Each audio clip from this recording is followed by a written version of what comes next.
Bienvenidos a Mujeres Valientes. Este es un programa para compartir historias reales, consejos útiles y voces que inspiran. Comencemos. Esa mujer valiente, la que no se rindió, la que sanó sus heridas. Bienvenidos a este programa de Mujeres Valientes. Cuéntame tu historia. Te saluda Keren Muñoz y recuerda que este espacio de entrevistas está dedicado a reconocer la trayectoria, el impacto de mujeres valientes y a través de sus testimonios conoceremos historias de esfuerzo, liderazgo y compromiso que contribuyen al desarrollo de nuestra sociedad. Este programa busca dar voz a quienes con su ejemplo inspiran y generan un cambio positivo, y el día de hoy yo me honro en tener a una persona muy especial que ha luchado muchísimo, que también es una mujer valiente y que su vida no ha sido nada sencilla, y estoy muy segura que su historia va a empoderar a muchas de nosotros. Bienvenida, Sofía Arriola, ¿cómo estás? Buenos días, muy bien, gracias Keren, gracias por la oportunidad, gracias a Confetti Radio también. Y aquí estamos listas, más que preparadas para inspirarnos unas a otras. Claro que sí, ese es el propósito de este programa. Y bueno, pues ahora sí que vamos a comenzar desde el principio. ¿De dónde eres? ¿De dónde vienes? ¿Y hace cuántos años decidiste emigrar a los Estados Unidos? Listo. Pues mira, originariamente nací en El Salvador, exactamente en la ciudad de Santa Ana. Migré a este país hace 24 años ya casi. Y radiqué inicialmente en la ciudad de Memphis, en el estado de Tennessee. Luego, por motivos de trabajo, tuve que moverme de ciudad a Nashville, Tennessee, siempre el mismo estado, y ahora pues, siendo parte de la comunidad de Little Rock, Arkansas, aquí andamos. Súper.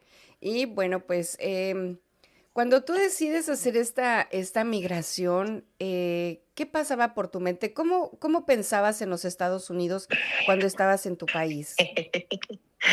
Keren, qué preguntas. Bueno, creo que como todos venimos con los bolsillos llenos de sueños, con los bolsillos llenos de muchas necesidades, y esa fue la razón principal por la cual decidí buscar una mejor vida para mí, para mi familia, y desafortunadamente me pasó lo de todos. Venía con el plan mío de 1 o 2 años y dije, hago algo económicamente para vivir una vida más estable y me voy de regreso con mi familia, pero no.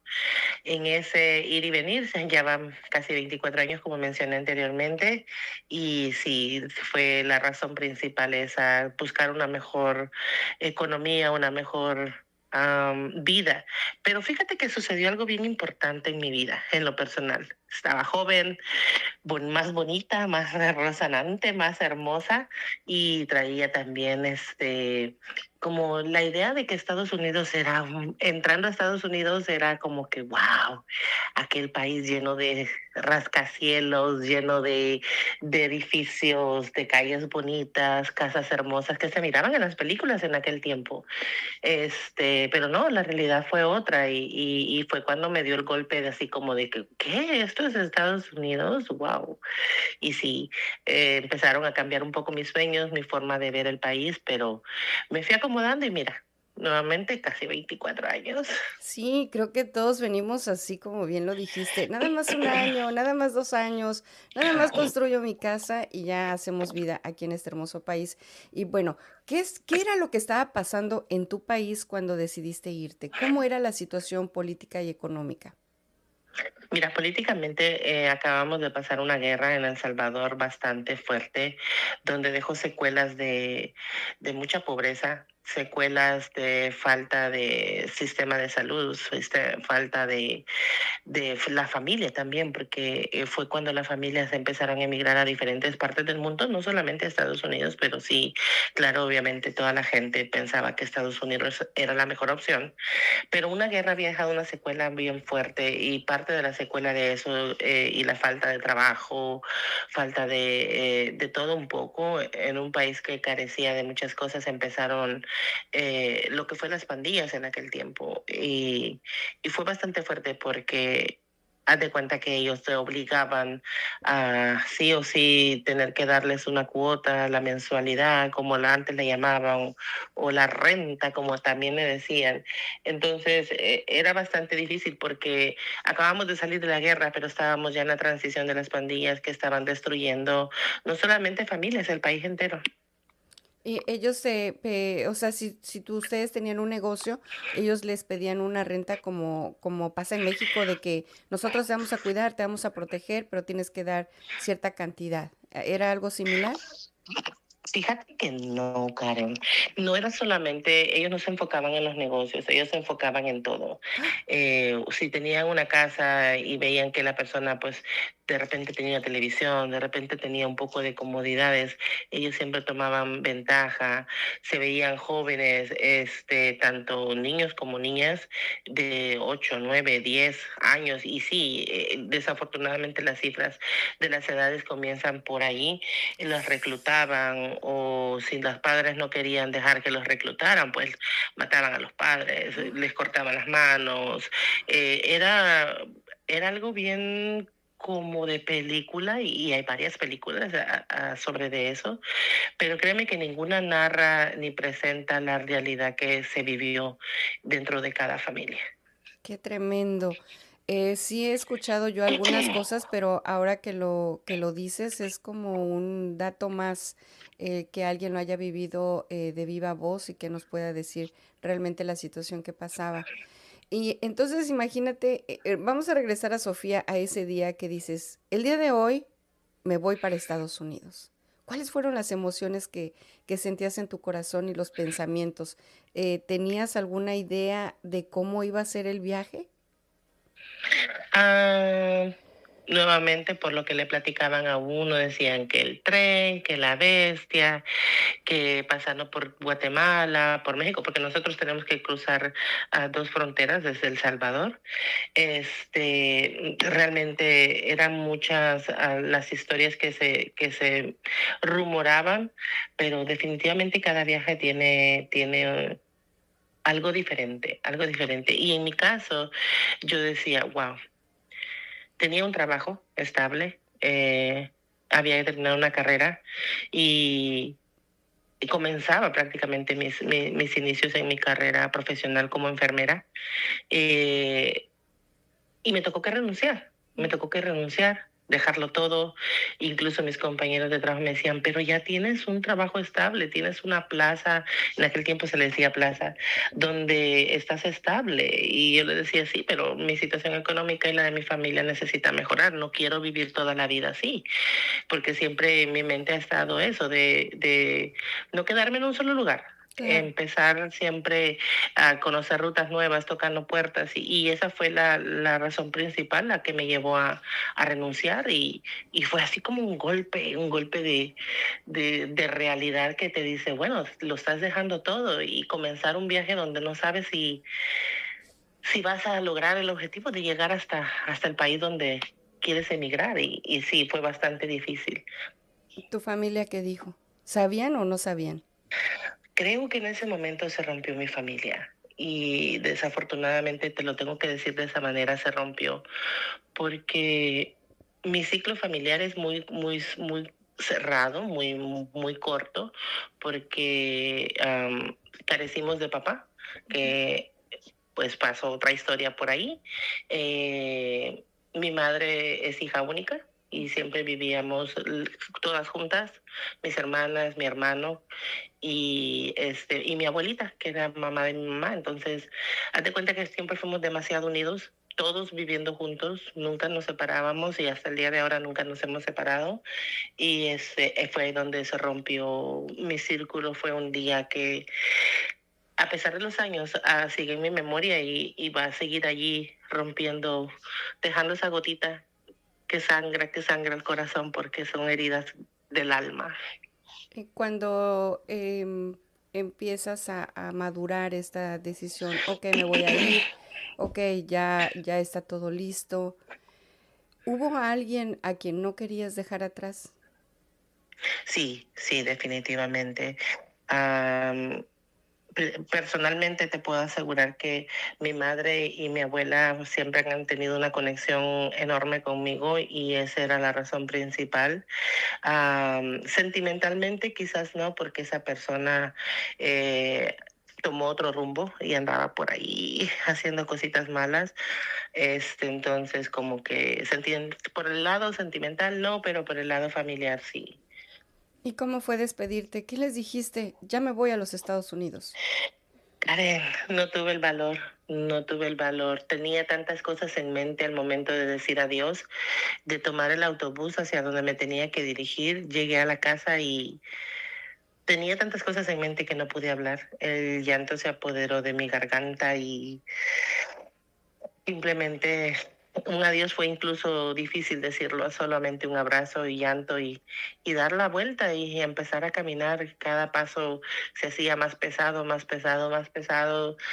Y me iba alejando, alejando, incluso cuando recuerdo que ya iba en el autobús hacia el lugar donde me tenía que reunir, no podía parar de dejar de llorar. Hubieron varias personas que me preguntaron si estaba bien, pero el golpe era demasiado fuerte y dejarlo todo, dejar tu carrera, dejar tu familia, dejar tus ilusiones. Imagínate, te pasas todo un periodo de tu adolescencia estudiando para llegar a coronar con una carrera, siendo la primera en mi familia que pude obtener estudios académicos, siendo el orgullo de mamá, el orgullo de tus hermanos. Dejarlo todo es un golpe difícil, difícil de superar. ¿Y en algún momento en esa situación dijiste, no, mejor me regreso, mejor me quedo? Fíjate que sí. No te voy a mentir, flaqueé varias veces. Incluso hay algo muy importante. Cuando yo dejé la frontera de Guatemala para hacer la transición a la frontera de México, ah, la persona que estaba en la ventanilla de migración me negó el paso a México. Yo traía un permiso de trabajo, un permiso, perdón, de turista, para poder cruzar México y me dijo no. Tú eres como todos, van con el mismo afán de querer cruzar al otro lado. Pero pues yo siempre he sido una persona que me gusta poner el ojo por todos lados y vi que alguien del autobús iba con el mismo permiso de turista, pero ellos entraron muy bien, pero el que iba conduciendo el autobús prácticamente hizo todo el trámite y me acerqué a él. Por allí hubo una mordida, comúnmente se le llama Se en llama. México. Hubo una cuota que nos pidieron y luego nos volvimos a presentar en la misma ventanilla, nos sellaron el pasaporte y nos dijeron que tengan buen viaje. No es Entonces en ese momento, cierto. sí, en serio, la misma ventanilla, la misma ventanilla. Entonces en ese momento es cuando yo digo, wow, dejé mi trabajo, renuncié, no siquiera pedí una licencia ni nada, renuncié a mi trabajo, invertí dinero, vendí mis pocas cosas que empezaba a hacer para formar mi propio hogar.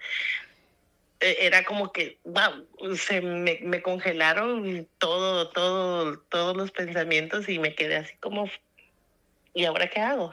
Fue como que Pero sí, la primer cachetada, ¿no? El primer despertar. definitivamente, definitivamente fue la primer cachetada de realidad de darme cuenta de lo que estaba haciendo.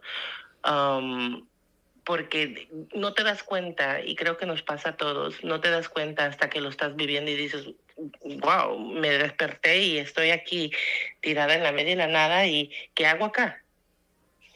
Sí, son golpes de realidad.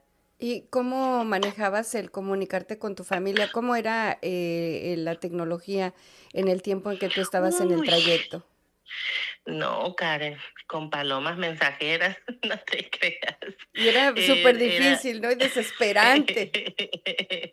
Sí. No, definitivamente la comunicación en aquellos tiempos no era como la tecnología que tenemos hoy en día, el acceso a videollamadas, a muchas redes por las cuales nos podemos comunicar. Entonces, hacer una llamada era súper caro. Comprar el acceso a una llamada era súper caro y realmente a veces eran muy pocos minutos.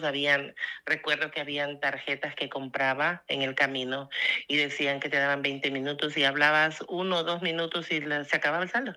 Era un robo. Entonces tenías tantas cosas que decir que platicar y que al mismo tiempo pedir ayuda, porque vienes en el camino y no sabes qué hacer y tú sabes que a veces no solamente con dinero se puede ayudar, sino que con un consejo, con una guía, o con una plática que tengas con tu familia, con alguien de confianza, eso también ayuda a liberar un poco lo que estás viviendo, pero no, era bastante difícil la comunicación.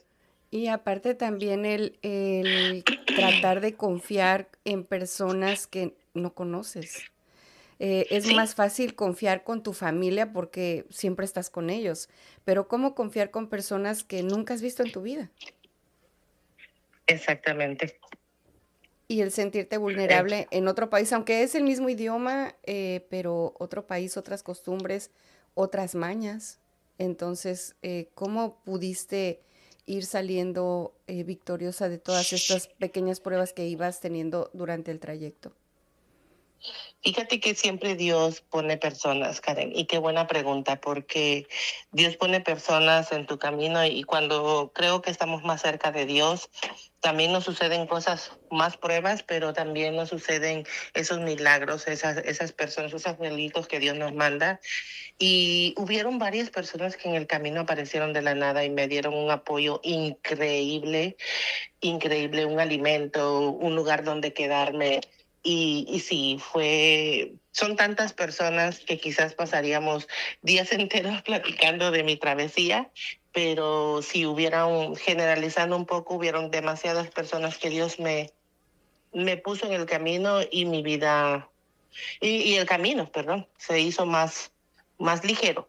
Sí, No completamente fácil, pero sí un poco más ligero. ¿y qué fue lo más peligroso que tú viviste o que viste durante el trayecto? Fíjate que mucha gente habla acerca de cruzar el río Bravo, el famoso río Bravo, Ah, ese pero yo puedo famoso. asegurarte que no fue tanto el río Bravo. Sí, sí lo crucé, tuve que llegar a la frontera como todos. El río estaba crecido, había llovido un poquito y nos pasaron en una balsa, en un neumático, una persona nos iba empujando, persona por persona. Ujú, Fue como un trato individual. ujú. Y comenzamos en un lado y fuimos a terminar a otro. Pero lo más difícil fue cruzar y me quedo así como que, ay, me estás reviviendo todo esto que a veces uno deja por ahí guardadito porque sabes que es algo que te marcó la vida. Ujú. Ah, empezar a caminar en medio del lodo. Y en medio del lodo irte poniendo tu ropa nuevamente porque decías que tenías que ir pasar normal a la hora de correr. Ujú. Y cuando todos empiezan a correr, Cari, quieren, te lo juro, eso es una adrenalina, un miedo, una sensación inexplicable. Cruzar, caminar es diferente, pero correr detrás de alguien porque sabes que te están esperando y si dejas la oportunidad esa donde te están esperando, porque no te van a esperar todo el tiempo, que si corres lento te van a dar tiempo. Llegar hasta ese lugar ahora se dice que te levantan, Ujú, creo que fue lo más difícil. ujú.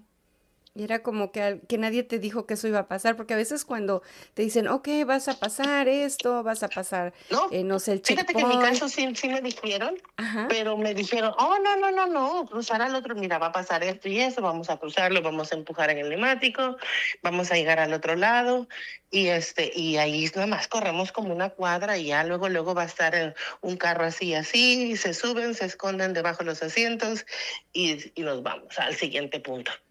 No, esa cuadra era eterna, Y Keren, te lo juro, esa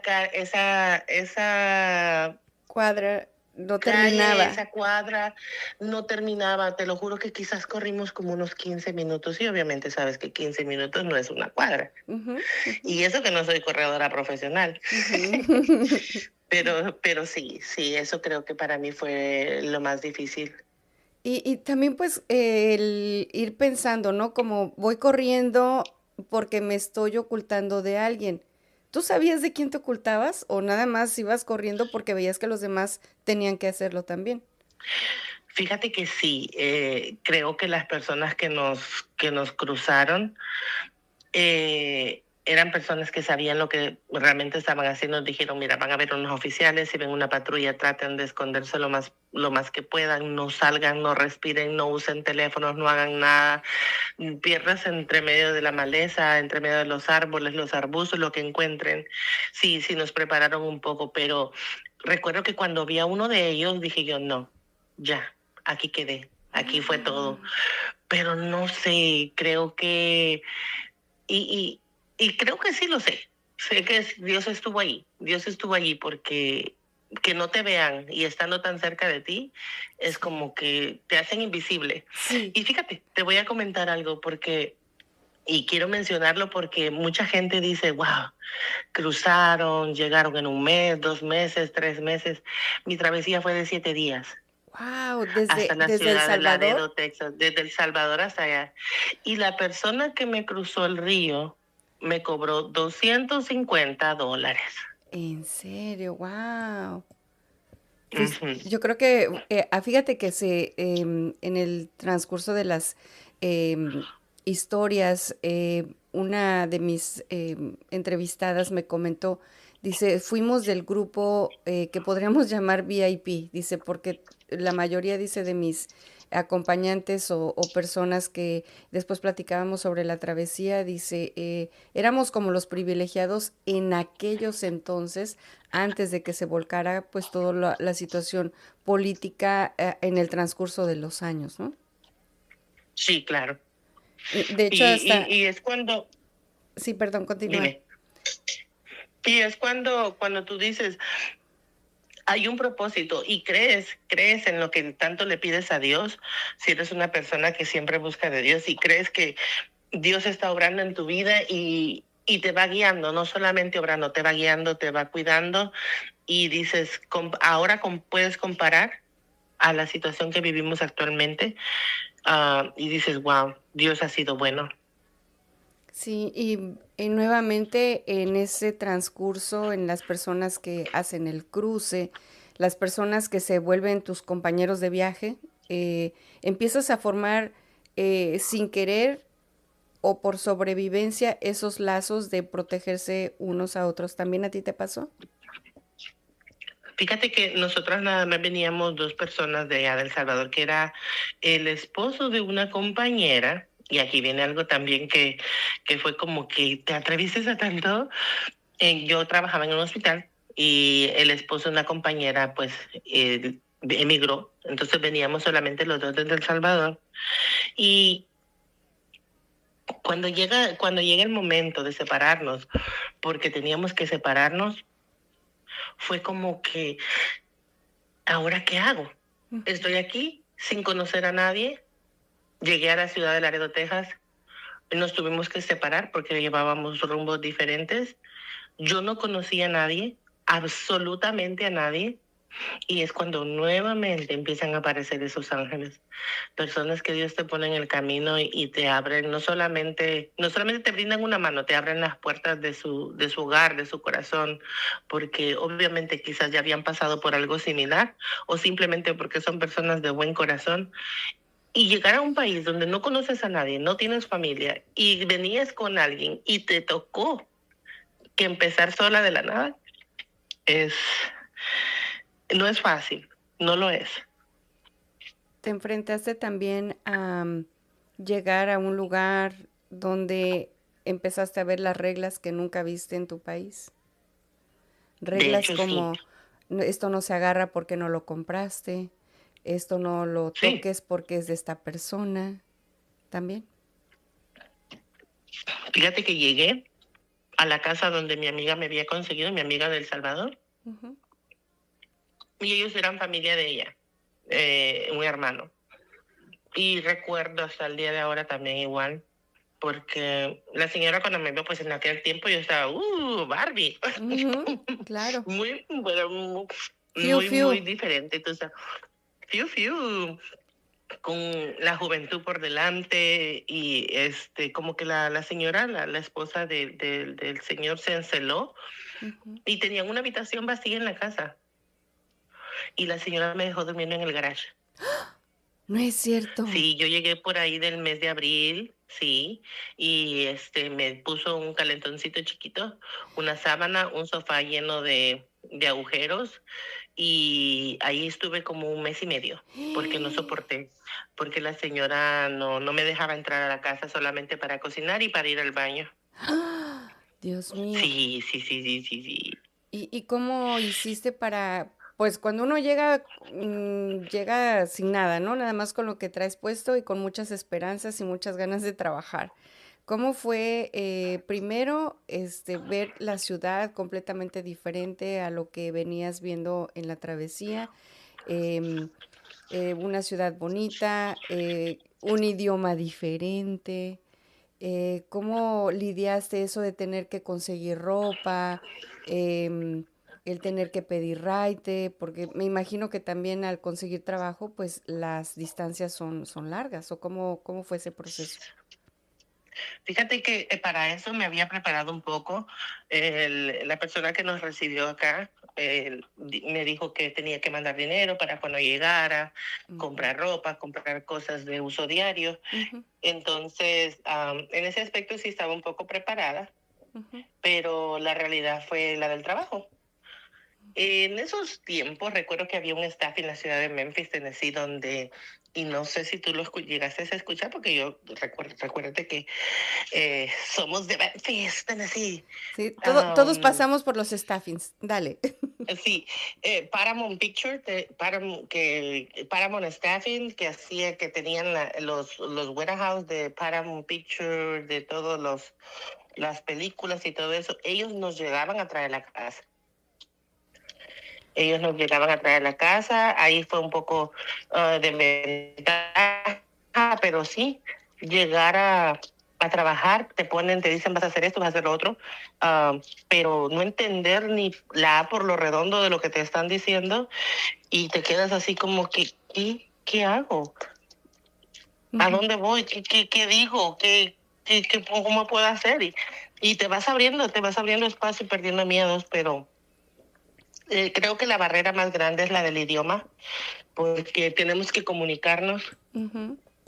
y llegar a darte cuenta de que la clase de inglés que te dieron en el colegio, en la escuela donde hayas estudiado, Windows, no solo Windows 2, no Pollito solo chicken. 2, pollito chicken y hamburger, coffee and donuts, dijera la India María. Oye, Eso quedó quedó marcado, ¿no? prácticamente, Y quedó así como que baño y vas aprendiendo poco a poco cómo identificar y hasta cierto punto un lenguaje diferente de no solamente de hablar sino de señas para poder pedir las cosas y hacer las cosas. Es donde te das cuenta que aquí en Estados Unidos el idioma y un transporte es básico. es indispensable, correcto. Ahora me imagino, ¿no? Que pues ya empiezas a tratar de poner en práctica el inglés que tenías o lo que te ibas preparando y ves que no funciona. ¿Hubo alguna persona latina que te dio ese apoyo de la traducción, de ayudarte con que, mira, está diciendo esto, o te enfrentaste también a el desapego y al que los latinos no ayudaban? Y aunque el miedo la quiso vencer, respiró profundo otra